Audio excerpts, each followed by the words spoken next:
तो आज हम भगवत गीता के एक हिंदी अनुवाद और उस पर आधारित भाष्य की गहराई में उतरने वाले हैं। हाँ, और इन स्रोतों का जो लक्ष्य है वो है चेतना के एक ऊंचे स्तर को समझना। बिल्कुल, जहां से खुद को जानने का मतलब आत्म साक्षात्कार का रास्ता खुलता है। तो चलिए इस ज्ञान की गहराई में उतरते हैं। इसकी शुरुआत जो है वो किसी शांत आश्रम या गुरुकुल से नहीं होती, नहीं, बिल्कुल नहीं। बल्कि एक बहुत ही तनावपूर्ण और यूं कहें कि नाटकीय माहौल से होती है। कुरुक्षेत्र का विशाल युद्ध का मैदान। जहां दो विशाल सेनाएं आमने सामने खड़ी हैं, युद्ध के लिए पूरी तरह से तैयार। हाँ, एक तरफ है धृतराष्ट्र के 100 पुत्र कौरव, और दूसरी तरफ उनके चचेरे भाई पांडव। और कहानी शुरू होती है महल में बैठे नेत्रहीन राजा धृतराष्ट्र के पहले सवाल से। अच्छा जो वो अपने सारथी संजय से पूछते हैं। अच्छा। और वही सवाल एक तरह से पूरी गीता का आधार बनता है। और वो सवाल क्या है? वो पूछते हैं, हे संजय, धर्म के इस क्षेत्र कुरुक्षेत्र में युद्ध के लिए इकट्ठे होकर मेरे और पांडु के पुत्रों ने आखिर क्या किया? और यहीं से मतलब संजय के जवाब से अर्जुन का वो द्वंद्व शुरू होता है जो इस पूरे ज्ञान का केंद्र है। हाँ। संजय बताते हैं कि कैसे दुर्योधन अपनी सेना के बड़े बड़े महारथियों को जैसे भीष्म, द्रोणाचार्य, कर्ण देखकर आत्मविश्वास से भरा हुआ है। उसे लगता है कि उसकी सेना को कोई हरा ही नहीं सकता। बिल्कुल, उसे अपनी सैन्य शक्ति असीमित लगती है। हाँ। और दूसरी तरफ पांडवों की सेना है जिसमें भीम और अर्जुन जैसे योद्धा हैं और उनके सारथी हैं स्वयं श्री कृष्ण। और फिर माहौल में तनाव इतना बढ़ जाता है कि युद्ध की घोषणा होती है शंख बजाकर। हाँ, वो शंखनाद वाला दृश्य। श्री कृष्ण अपना पांचजन्य शंख बजाते हैं, अर्जुन अपना देवदत्त, और भीम अपना विशाल पौंड्र शंख। कहते हैं कि उस आवाज की गूंज से तो कौरवों के दिल दहल गए। और ठीक इसी निर्णायक मोड़ पर, मतलब जब युद्ध बस शुरू होने ही वाला है, अर्जुन एक बहुत ही अजीब सी मांग करते हैं। वो श्री कृष्ण से कहते हैं कि मेरा रथ दोनों सेनाओं के ठीक बीच में ले चलिए। वो देखना चाहते हैं कि सामने कौन है। हाँ, मैं देखना चाहता हूँ कि मुझसे लड़ने कौन कौन आया है। ये एक योद्धा की स्वाभाविक उत्सुकता लगती है ना? लेकिन जैसे ही रथ बीच में पहुंचता है, सब कुछ बदल जाता है। पूरी तरह से। अर्जुन का नजरिया वो पूरी तरह बदल जाता है। वे अपने सामने कोई दुश्मन नहीं देखते। नहीं, बल्कि अपने ही परिवार वालों को देखते हैं। हाँ, अपने गुरु द्रोणाचार्य, अपने पिता महाभीष्म, मामा, ससुर, भाई, बेटे सब सामने खड़े हैं। और ये देखकर उनका सारा शौर्य, सारा पराक्रम सब गायब हो जाता है। हाँ, स्रोत में वर्णन है कि उनका शरीर कांपने लगता है, मुंह सूख जाता है और हाथ से उनका वो प्रसिद्ध गांडीव धनुष फिसलने लगता है। वो पूरी तरह टूट जाते हैं। और कृष्ण से कहते हैं, हे कृष्ण, अपने ही लोगों को मारकर मुझे क्या सुख मिलेगा? मुझे ऐसी जीत नहीं चाहिए, ऐसा राज्य नहीं चाहिए। कोई सुख नहीं चाहिए। लेकिन उनका तर्क सिर्फ भावुक नहीं है, वो इसके गहरे सामाजिक परिणामों की भी बात करते हैं। हाँ, ये बहुत दिलचस्प है।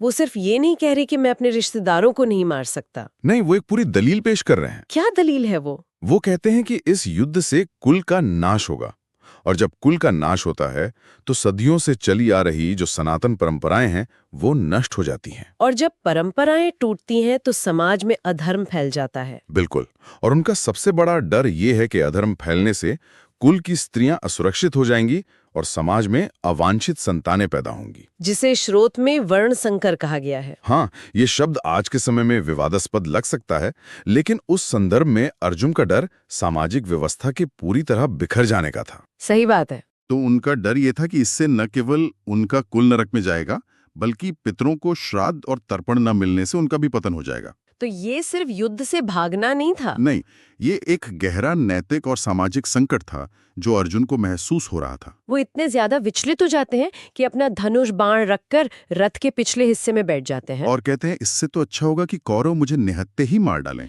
एक तरह से उन्होंने पूरी तरह सरेंडर कर दिया। तो जब अर्जुन इस तरह पूरी तरह टूट चुके हैं, युद्ध के मैदान में हथियार डाल चुके हैं, तब श्री कृष्ण का जवाब आता है। और कमाल की बात यह है कि वे कोई दिलासा नहीं देते, कोई सांत्वना नहीं देते, नहीं, बल्कि एक तरह से उन्हें झड़क देते हैं। हाँ, उनकी पहली प्रतिक्रिया थोड़ी कठोर जरूर लगती है। वो कहते हैं, हे पार्थ, ये नामर्दी तुम में कहां से आ गई? ये एक श्रेष्ठ व्यक्ति को शोभा नहीं देती। अपने दिल की इस छोटी मोटी कमजोरी को छोड़ो और युद्ध के लिए खड़े हो जाओ। यह सुनकर तो अर्जुन और भी उलझन में पड़ जाते होंगे। हाँ, वो कहते हैं कि जो लोग मेरे लिए पूजनीय हैं, जैसे भीष्म और द्रोण, मैं उन पर बाण कैसे चला सकता हूँ? उनके लिए तो भीख मांगकर जीना भी ऐसे खून से सने राज्य को भोगने से बेहतर है। और बस यहीं से गीता का सबसे गहरा और पहला उपदेश शुरू होता है। हाँ, श्री कृष्ण अर्जुन को समझाते हैं कि तुम जिनके लिए शोक कर रहे हो वे असल में शोक करने के लायक हैं ही नहीं। ऐसा क्यों? वो कहते हैं कि ऐसा कोई समय नहीं था जब मैं, तुम या ये सब राजा मौजूद नहीं थे, और ना ही भविष्य में ऐसा होगा कि हम नहीं रहेंगे। तो यहाँ आत्मा की अमरता का सिद्धांत सामने आता है। मतलब ये कि हम शरीर नहीं बल्कि आत्मा हैं। बिल्कुल। कृष्ण कहते हैं कि जैसे आत्मा एक ही जीवन में बचपन से जवानी और फिर बुढ़ापे में जाती है। शरीर तो बदलता रहता है। हाँ, शरीर बदलता रहता है, लेकिन आत्मा वही रहती है। तो ठीक वैसे ही मृत्यु के समय आत्मा बस एक पुराने शरीर को छोड़कर एक नया शरीर धारण कर लेती है। अच्छा। एक समझदार इंसान इस बदलाव से घबराता नहीं है। और यहीं पर वो बहुत प्रसिद्ध उपमा आती है, कपड़े बदलने वाली। हाँ, वासांसी जीर्णानि यथा विहाय। नवानी गृणाति नरो अपराणी तथा शरीराणी विहाय जीर्णा न्यानानि संयाति नवानी देही। जिस तरह इंसान पुराने कपड़े उतारकर नए कपड़े पहन लेता है, उसी तरह आत्मा भी पुराने और बेकार हो चुके शरीर को छोड़कर नया शरीर धारण कर लेती है। ये उपमा बहुत शक्तिशाली है क्योंकि ये मृत्यु के पूरे विचार को ही बदल देती है। हाँ, ये अंत नहीं बल्कि एक परिवर्तन है, एक ट्रांजिशन है। तो इसका मतलब ये हुआ कि आत्मा को न कोई हथियार काट सकता है, न आग जला सकती है, न पानी भिगो सकता है और न हवा सुखा सकती है। ये तो अविनाशी, शाश्वत और हमेशा एक जैसी रहने वाली है। यही इसका सार है। और इसी समझ से कृष्ण कहते हैं कि सुख, दुख, सर्दी, गर्मी ये सब तो बस हमारी इंद्रियां और बाहरी दुनिया के संपर्क से पैदा होने वाले अस्थायी एहसास हैं। ये आते जाते रहते हैं। बिल्कुल। जो बुद्धिमान व्यक्ति इनसे विचलित नहीं होता वही मोक्ष या मुक्ति के योग्य है। ठीक है, अगर आत्मा अमर है और शरीर नश्वर और सुख दुख सब अस्थायी है, तो कोई ये भी तो सोच सकता है कि फिर कुछ करने की जरूरत ही क्या है? सही सवाल है। कर्म का महत्व क्या रह जाता है? यहीं पर कर्म योग का सिद्धांत आता है, जो शायद गीता का सबसे व्यवहारिक संदेश है। ये एक बहुत स्वाभाविक सवाल है और गीता इसका बहुत सीधा जवाब देती है। कर्मयोग का सार है फल की इच्छा या आसक्ति के बिना अपने कर्तव्य का पालन करना।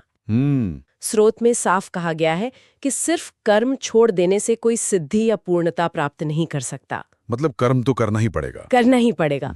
असल में बिना कर्म किए तो शरीर का गुजारा भी संभव नहीं है। ये सुनने में तो बहुत आदर्शवादी लगता है, लेकिन क्या ये व्यवहारिक है? आज की दुनिया में जहां हर चीज प्रदर्शन और नतीजों से जुड़ी है, बिना फल की चिंता किए काम कैसे किया जा सकता है? देखिए, गीता महत्वाकांक्षा छोड़ने की बात नहीं करती। अच्छा, बल्कि उस महत्वाकांक्षा के नतीजों से खुद को ना बांधने की बात करती है। मतलब अटैचमेंट से बचने की बात है। बिल्कुल। इसमें एक और दिलचस्प बात कही गई है, जो व्यक्ति बाहर से तो अपनी इंद्रियों को काबू में रखता है, लेकिन मन ही मन उन विषयों के बारे में सोचता रहता है, उसे पाखंडी या मिथ्याचार कहा गया है। सही, यानी असली नियंत्रण बाहर का नहीं बल्कि भीतर का है। आप दुनिया को दिखाने के लिए योगी बन जाए, पर मन में वही सब चल रहा है तो उसका कोई फायदा नहीं। कोई फायदा नहीं। सच्चा कर्मयोगी वो है जो मन से अपनी इंद्रियों को वश में रखता है और बिना किसी लगाव के कर्म करता है। कृष्ण यहाँ अपना खुद का उदाहरण देते हैं। वे कहते हैं कि तीनों लोकों में मेरा कोई कर्तव्य नहीं है, न ही मुझे कुछ पाने की इच्छा है, फिर भी मैं लगातार कर्म करता हूँ। और वे ऐसा क्यों करते हैं? ताकि समाज के लिए एक आदर्श स्थापित कर सकें। यहाँ एक बहुत महत्वपूर्ण श्लोक है, यद्यदाचरति श्रेष्ठस्तत्त देवेतरो जनः। हाँ, यानी जैसा आचरण एक श्रेष्ठ या लीडर करता है, बाकी आम लोग भी वैसा ही करने लगते हैं। वो अपने कामों से जो मिसाल कायम करता है, पूरी दुनिया उसी के पीछे चलती है। बिल्कुल। इसलिए अर्जुन को एक क्षत्रिय और एक लीडर के तौर पर अपना कर्तव्य निभाना ही चाहिए, ताकि समाज में धर्म की स्थापना हो सके। ठीक है, तो हमें बिना आसक्ति के कर्म करना चाहिए, लेकिन ये आसक्ति या लगाव ये आता कहाँ से है? क्यों कुछ लोग स्वाभाविक रूप से शांत और स्थिर होते हैं और कुछ हमेशा बेचैन और लालची? क्या इसका भी कोई जवाब है? हाँ, बिल्कुल है। यही पर गीता हमें भौतिक प्रकृति को समझने का एक अद्भुत ढांचा देती है, प्रकृति के 3 गुणों के माध्यम से। सत्व, रजस और तमस। हाँ, ये 3 गुण हैं, सत्व, रजस और तमस, और ये हर जीवित प्राणी को इस दुनिया से बांध कर रखते हैं। इन 3 गुणों को थोड़ा आसान भाषा में समझते हैं। सत्व क्या है? जरूर। सत्वगुण सबसे शुद्ध माना गया है। ये ज्ञान, शांति और सुख से जुड़ा है। जब कोई पूरी तरह फोकस्ड, शांत और खुश महसूस करता है, तो कह सकते हैं कि उस पर सत्वगुण का प्रभाव है। और रजस? रजोगुण की उत्पत्ति इच्छाओं और अटैचमेंट से होती है। ये कर्म, जुनून और बेचैनी लाता है। आज की हसल कल्चर वाली दुनिया, जहाँ हमेशा कुछ पाने की होड़ लगी रहती है। वो रजोगुण का एक बहुत अच्छा उदाहरण है। इससे व्यक्ति कर्म और उसके फल के लालच में बन जाता है। और तीसरा तमोगुण, ये तो सुनने में ही थोड़ा नकारात्मक लगता है। हाँ, तमोगुण अज्ञान से पैदा होता है। ये आलस्य, मोह, भ्रम और नींद से बांधता है। अच्छा। ये रविवार की वो दोपहर जैसा है जब कोई बिना किसी वजह के बस सोफे पर ही पड़ा रहता है और कुछ भी करने का मन नहीं करता। दिलचस्प बात यह है कि स्रोत में बताया गया है कि ये गुण हमारे भोजन की पसंद को भी प्रभावित करते हैं। बिल्कुल। भोजन भी 3 तरह का होता है। सात्विक भोजन, जैसे ताजे फल, सब्जियां, अनाज, दूध, ये आयु, बल और स्वास्थ्य को बढ़ाता है। और राजसिक भोजन, शायद आज का फास्ट फूड कह सकते हैं। राजसिक भोजन बहुत ज्यादा कड़वा, खट्टा, नमकीन, तीखा और मसालेदार होता है। ऐसा भोजन दुख और बीमारियां पैदा करता है। और तामसिक तामसिक भोजन बासी, स्वाधीन, सड़ा हुआ और अपवित्र होता है, जो आलस्य और अज्ञान को बढ़ाता है। मतलब जैसा आपका गुण वैसा आपका भोजन। तो ये तो सत्व, रजस और तमस का एक चक्रव्यूह जैसा लगता है, जिसमें हम सब फंसे हुए हैं। हाँ, एक तरह से तो हैं। तो इस चक्रव्यूह से बाहर निकलने का सबसे सीधा और सरल रास्ता क्या बताया गया है? वो है भक्ति योग, यानी ईश्वर के प्रति प्रेम और समर्पण का मार्ग। भक्ति योग। हाँ, श्री कृष्ण कहते हैं कि इन गुणों से ऊपर उठने का सबसे आसान तरीका है हर काम को ईश्वर को समर्पित कर देना और पूरी तरह से उनकी शरण में आ जाना। इसमें किसी खास योग्यता की भी शर्त में ही रखी गई है ना? नहीं, बिल्कुल नहीं।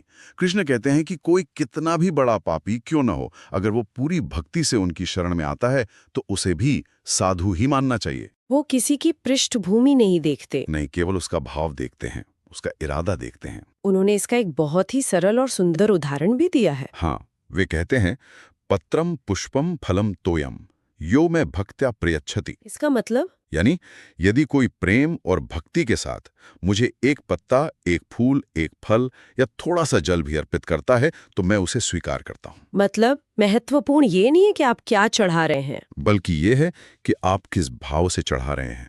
वो भाव ही सब कुछ है। तो संदेश यह है कि अपने सभी कर्मों को ईश्वर को समर्पित करना और लगातार उनका ध्यान करना ही परम सिद्धि का रास्ता है। हाँ, और ये कर्मयोग को भी आसान बना देता है, क्योंकि जब आप फल ईश्वर को समर्पित कर देते हैं तो आसक्ति अपने आप खत्म हो जाती है ना? सही बात है। और खास तौर पर इस युग यानी कलयुग के लिए स्रोतों में एक बहुत ही स्पष्ट मार्ग बताया गया है। वो क्या है? वो है हरे कृष्ण महामंत्र का कीर्तन या जप। इसे इस युग में आध्यात्मिक पूर्णता पाने का सबसे निश्चित और प्रभावशाली रास्ता बताया गया है। तो हमने देखा कि कैसे कुरुक्षेत्र के युद्ध के मैदान में एक योद्धा के व्यक्तिगत संकट से शुरू हुई ये बातचीत जीवन, मृत्यु, कर्म, प्रकृति और मतलब यथार्थ के गहरे दर्शन तक पहुंच गई। बिल्कुल। गीता का संदेश सिर्फ युद्ध करने या न करने तक ही सीमित नहीं है। नहीं, इसका सार ये है कि जीवन के हर कुरुक्षेत्र में, हर मुश्किल घड़ी में सही रास्ता चुनने के लिए हमें अपनी समझ को गहरा करना होता है। हमें ये पहचानना होता है कि क्या अस्थायी है और क्या शाश्वत। और फिर बिना फल की चिंता किए अपने कर्तव्य का पालन करना होता है, चाहे वो कितना भी मुश्किल क्यों ना लगे। अंत में संजय, जो ये सब अपनी दिव्य दृष्टि से देखकर धृतराष्ट्र को सुना रहे हैं, अपना निष्कर्ष देते हैं। हाँ, उनका फाइनल वर्डिक्ट। वे कहते हैं, यत्र योगेश्वर कृष्णो यत्र पार्थो धनुर्धर तत्र श्री विजयो भूतिर ध्रुवा नीतिर्मतिर्मम। श्री विजय, ऐश्वर्य और अचल नीति है, ये मेरा मत है। और हमारे श्रोताओं के लिए एक विचार छोड़ जाते हैं। जरूर। गीता में शरीर को क्षेत्र यानी खेत कहा गया है और आत्मा को क्षेत्रज्ञ यानी उस खेत को जानने वाला। तो सवाल यह है कि हम अपने रोजमर्रा के जीवन में कितनी बार अपने इस शरीर, अपनी भावनाओं, अपनी परिस्थितियों यानी इस क्षेत्र को ही अपना असली स्वरूप मान लेते हैं। और अगर हम इस क्षेत्र और क्षेत्रज्ञ के फर्क को सच में समझना शुरू कर दें तो हमारे जीवन में क्या बदल सकता है?